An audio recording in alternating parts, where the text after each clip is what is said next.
Live हो जाइए बच्चों। बच्चों लाइव हो जाइए।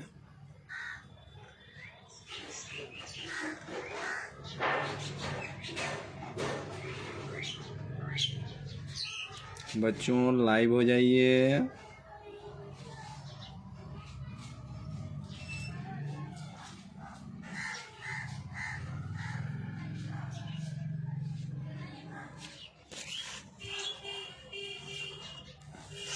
बच्चों लाइव हो जाइए।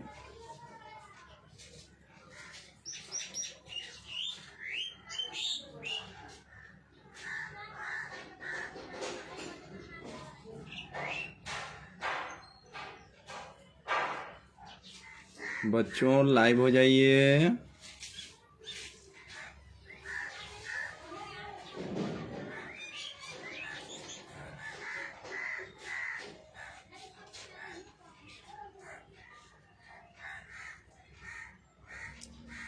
बच्चों लाइव हो जाइए।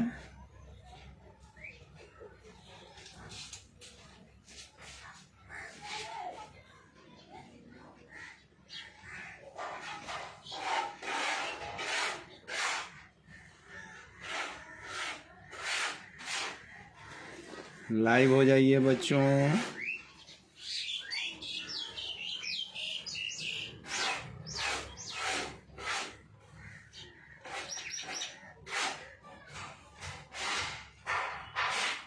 बच्चों लाइव हो जाइए।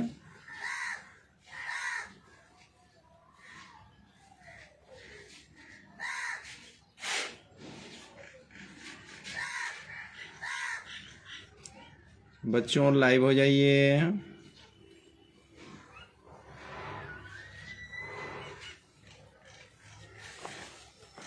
लाइव हो जाइए बच्चों।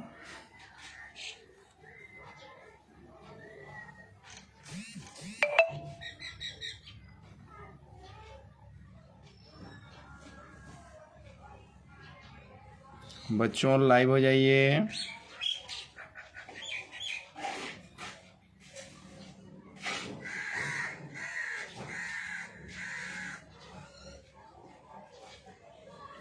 बच्चों लाइव हो जाइए।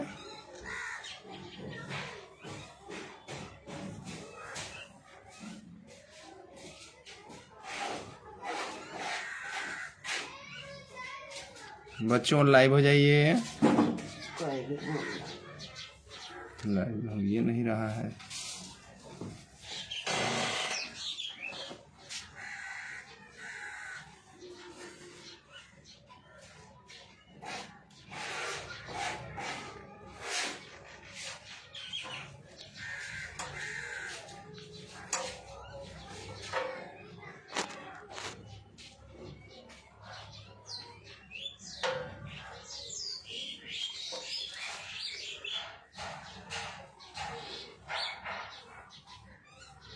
हेलो बच्चों लाइव हो जाइए।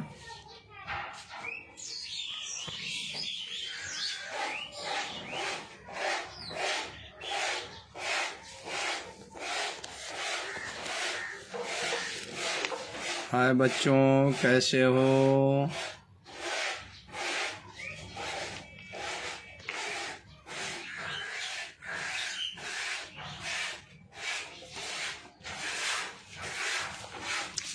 ठीक है बच्चों। तो पिछले क्लास में हमने आपको उच्चारण स्थान के बारे में बताया था। अब आगे बढ़ते हुए हम आज आपको कारक के संबंध में बताते हैं। तो बच्चों आपने हिंदी व्याकरण तो निश्चय ही पढ़ा होगा, जिसमें कारक के संबंध में पढ़ा होगा कि कारक कितने प्रकार के हैं, कारक किसे कहते हैं। तो आइए आज मैं आप लोगों को यह बता दूं कि कारक किसे कहते हैं। तो आपने हिंदी में पढ़ा होगा, क्रिया के उत्पत्ति में जो अत्यंत सहायक हो। बच्चों, आप यदि इसे नोट करते चलें तो बड़ी सुविधा होगी आपको भी। क्रिया के उत्पत्ति में जो अत्यंत सहायक हो उसे हम कारक कहते हैं। इसी को हम यदि संस्कृत में आते हैं तो यहाँ कहा गया है क्रियाजनकत्वम कारकत्वम अथवा क्रियान्वयित्वम कारकत्वम, अर्थात क्रिया का जो जनक हो, जनक अर्थात पिता, तो क्रिया का जो जनक हो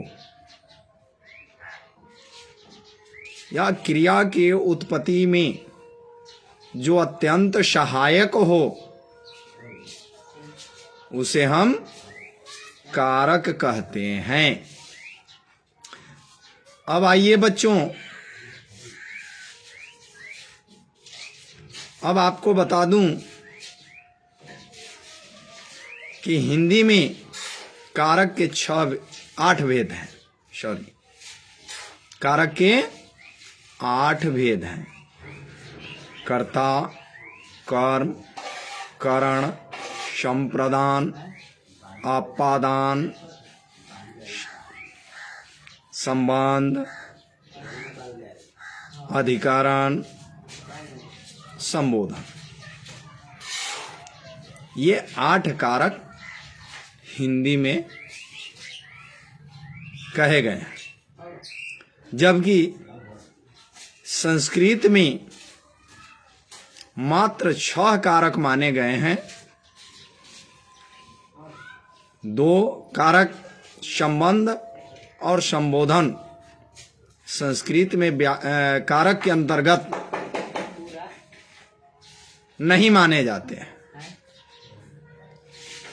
कहा भी गया है कर्ता कर्म च करणं च संप्रदानम तथैव च आपादानाधिकरणम इत्याहुः कारकानि षड्। अर्थात 6 कारक हैं: कर्ता, कर्म, करण, संप्रदान, आपादान और अधिकरण। मात्र यह 6 कारक संस्कृत व्याकरण के अंतर्गत माने गए हैं। किंतु बच्चों को किसी भी प्रकार की कठिनाइयों का सामना न करना पड़े, इसलिए 8 को लेकर हम चलते हैं। 8 को लेकर चलते हैं।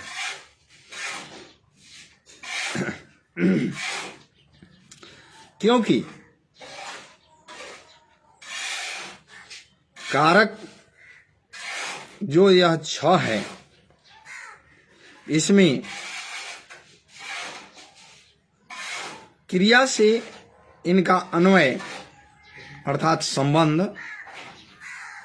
क्रिया से इनका संबंध होता है। संबंध और संबोधन को कारक इसलिए नहीं माना जाता क्योंकि यह क्रिया से सीधे जुड़ा हुआ नहीं होता है। ठीक है,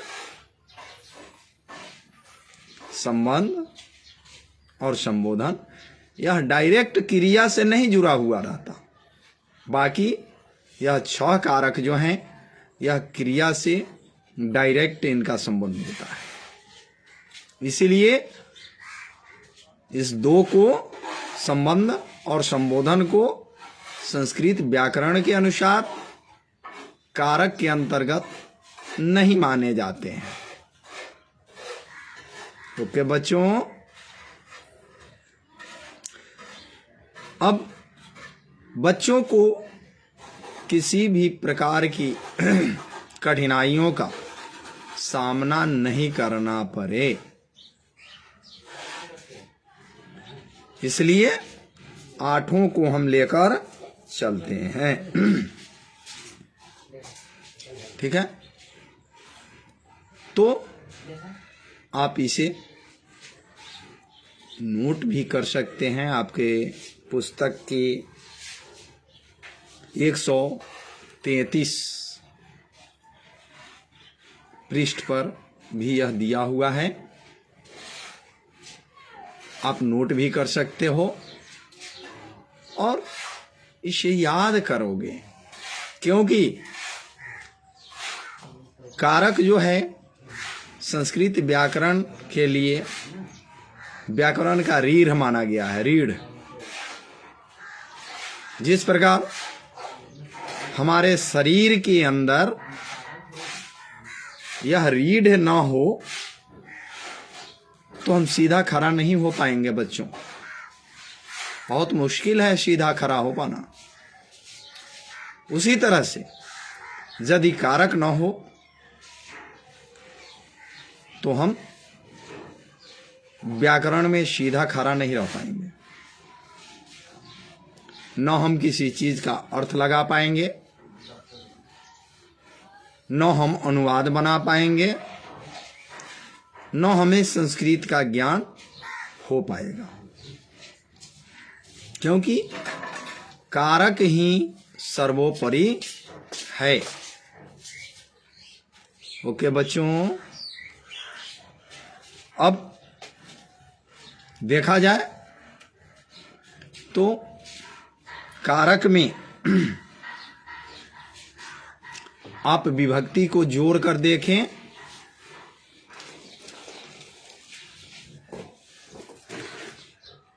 आपके पास यदि संस्कृत सहचर हो तो उसका भी सहायता आप ले सकोगे। संस्कृत सहचर में कारक प्रकरण के सर्वप्रथम यह दिया हुआ है, शुरू में विभक्ति, कारक, चिन्ह। तो प्रथमा विभक्ति कर्ता कारक, चिन्ह हो गया ने। प्रथमा विभक्ति कर्ता कारक, चिन्ह हो गया ने। द्वितीया विभक्ति कर्म कारक, चिन्ह हो गया को। तृतीया विभक्ति करण कारक, चिन्ह हो गया से, द्वारा।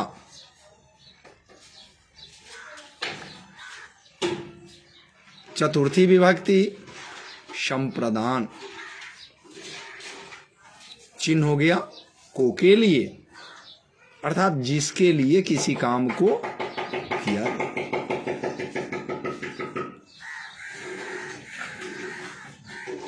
पंचमी विभक्ति आपादान कारक, चिन्ह हो गया से, युदाई, युदा होना, अलग होना, अलगाव। षष्ठी संबंध कारक, चिन्ह हो गया का, के, की, रा, रे, री। सप्तमी विभक्ति अधिकरण कारक, चिन्ह हो गया में, पे, पर।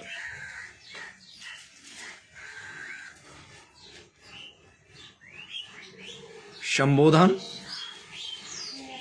कारक का नाम भी संबोधन। विभक्ति भी हो गया संबोधन, और चिन्ह हो गया हे, हो, अरे, अजी।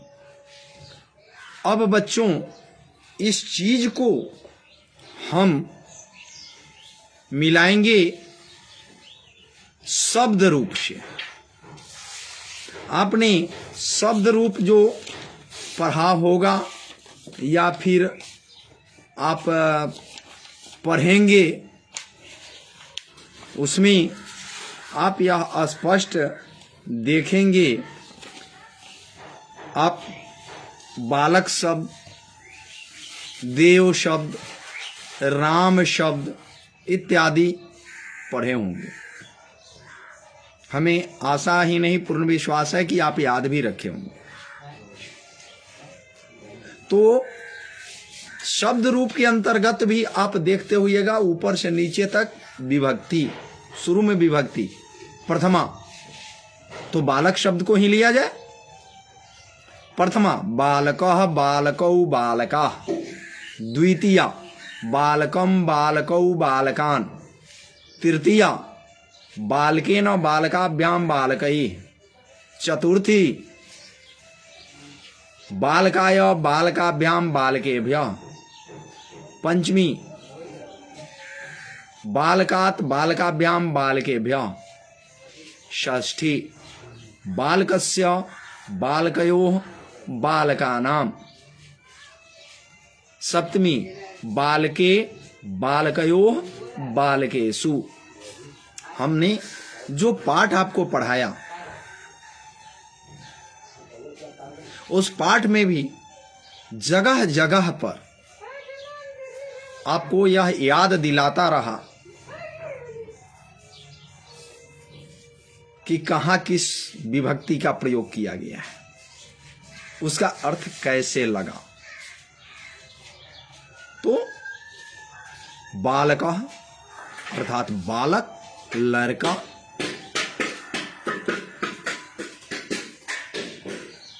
बालकः अर्थात बालक, लड़का,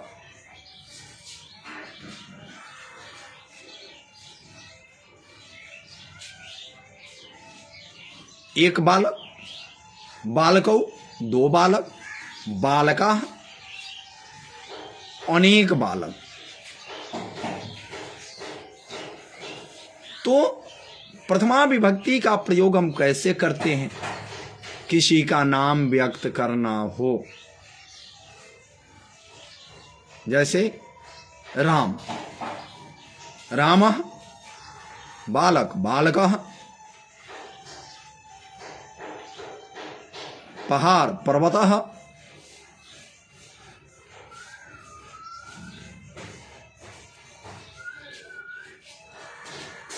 देव, देवः इत्यादि।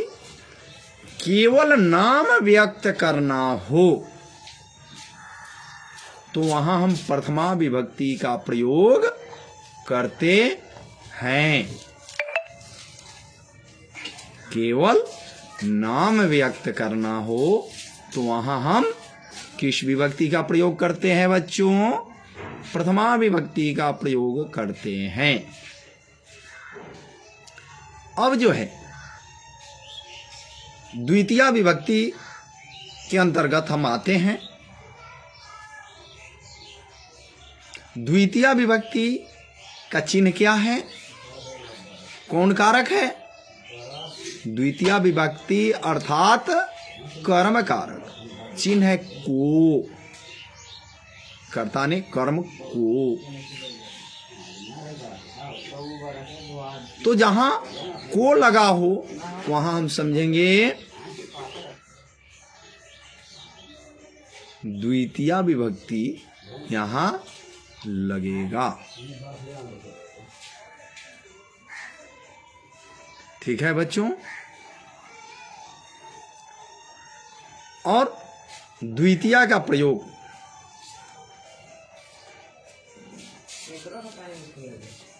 हम वहां करेंगे।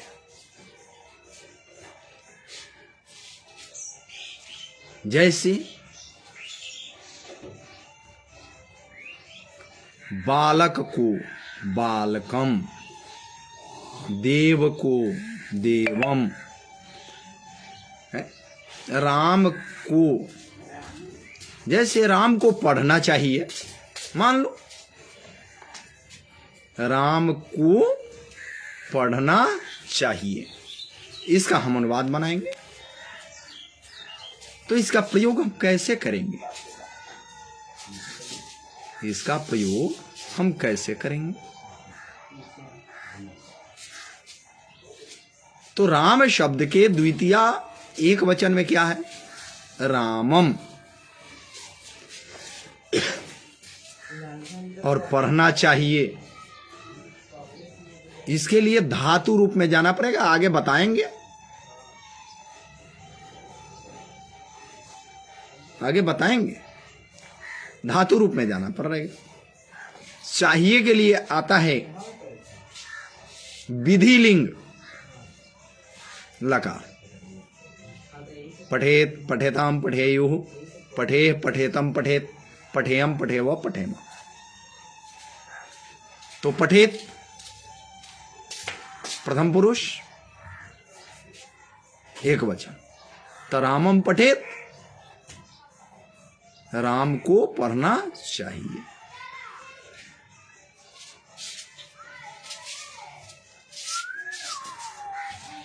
राम को पढ़ना चाहिए, को लगा हुआ है, इसलिए द्वितीय विभक्ति का प्रयोग हमने किया रामम।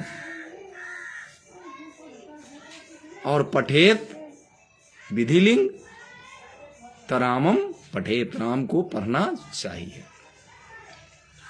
अब आइए तृतीया विभक्ति करण कारक।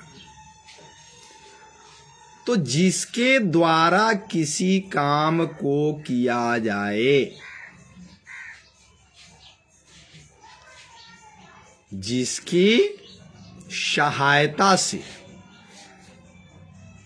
जिसके सहयोग से किसी काम को हम करेंगे, वहां तृतीय विभक्ति का हम प्रयोग करेंगे। जैसे, तो अब जान लीजिए कि अगर किसी की सहायता से हम करते हैं किसी काम को, तो जो सहायक होता है उसमें तृतीया का प्रयोग हम करते हैं। जो सहायक होता है, सहायता करता है। जैसे राम हाथ से खाता है, राम का सहायता कौन कर रहा है खाने में? राम हाथ से खाता है, तो राम तो करता हो ही गया, खाने वाला काम तो राम कर रहा है, इसलिए वह करता है। तो वहां तो राम होगा ही, प्रथमा विभक्ति होगा ही। लेकिन सहायता कौन कर रहा है बच्चों? हाथ। ये हाथ सहायता कर रहा है किस चीज में? खाने में। तो हाथ सहायता कर रहा है, इसलिए हाथ में हो गया करण कारक राम। और राम शब्द के तृतीया में क्या है? रामेण। देव के तृतीया में क्या है? देवेन। बालक के तृतीया में क्या है बच्चों? बालकेन। तो हाथ का क्या हो जाएगा बच्चों? हाथ का तो हस्त होता ही है संस्कृत, तो तृतीया हो जाएगा हस्तेन। राम चूंकि करता है, खाने वाला काम कर रहा है। खाने वाला काम कौन कर रहा है? राम कर रहा है, इसलिए वह करता हुआ। और किस चीज से खा रहा है? हाथ से। सहायता कौन कर रहा है? हाथ। इसलिए हाथ में तृतीया हस्तेन। और खाता है तो वर्तमान काल हुआ लट लकार। वर्तमान काल में लट लकार का प्रयोग होता है। तो खादती।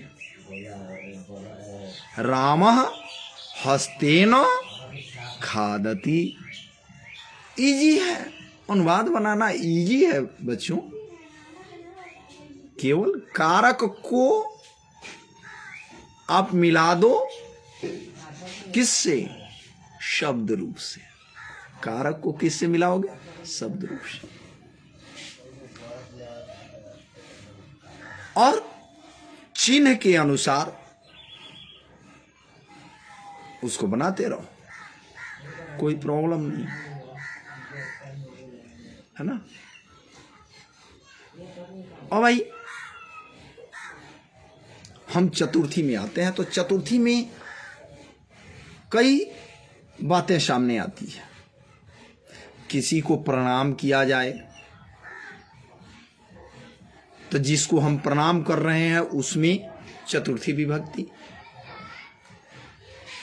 किसी को कुछ दिया जाए, भिक्षा इत्यादि, वहां भी चतुर्थी विभक्ति। किसी का अगर हम कर्ज लेते हैं,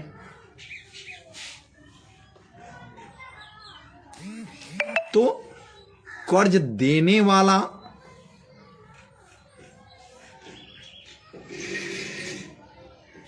में चतुर्थी विभक्ति।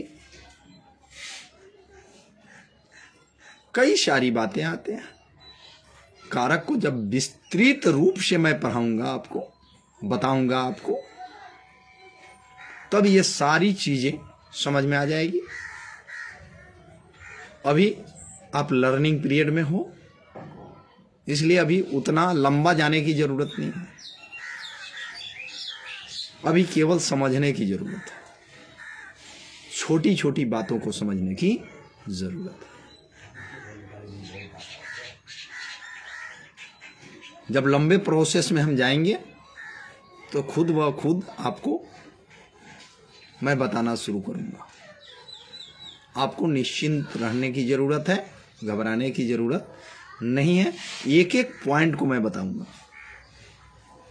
हाँ, थोड़ा सा मेरे साथ प्रॉब्लम यह है, फिर भी मैं कोशिश कर रहा हूं कि कम से कम एक श्वेत पट का मैं उपाय करूं, थोड़ा सा लिख कर भी बताऊं तो ज़्यादा बेटर होगा।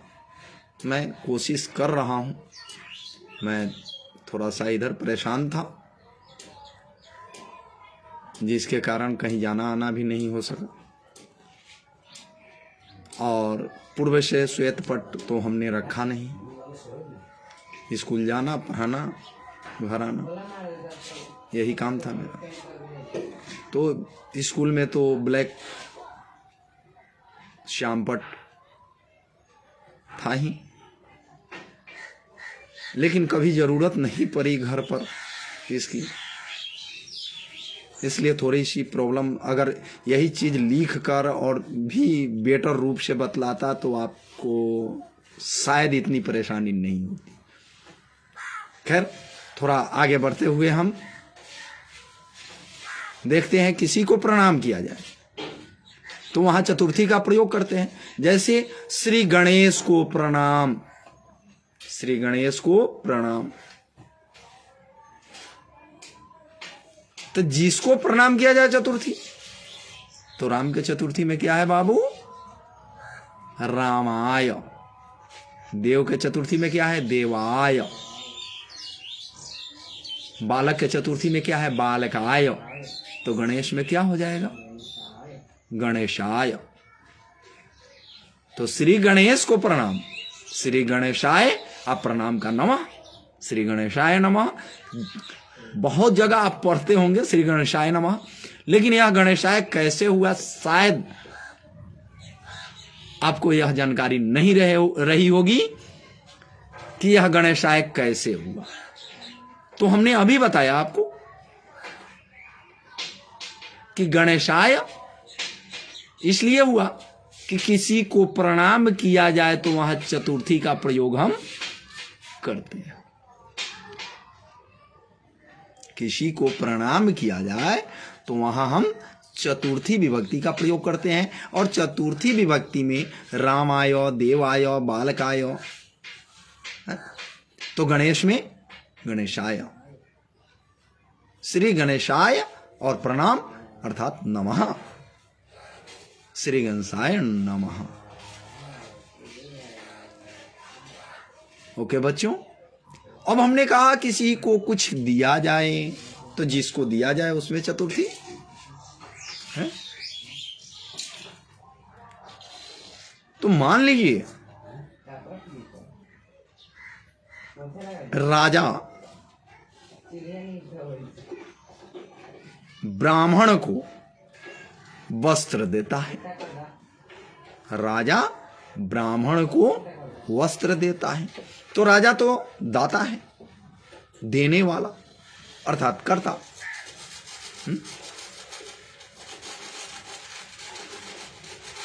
राजा है वह क्या है? देने वाला।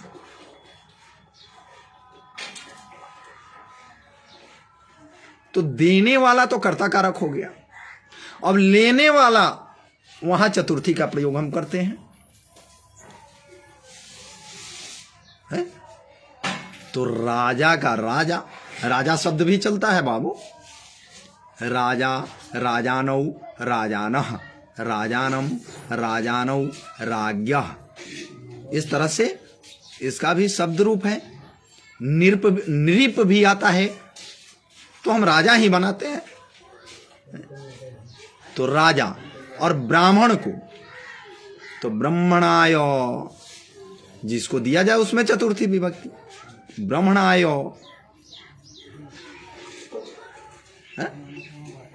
क्या देता है? वस्त्र, कपड़ा, तो वस्त्रम देता है, तो ददाति, राजा ब्रह्मणाय वस्त्रम ददाति।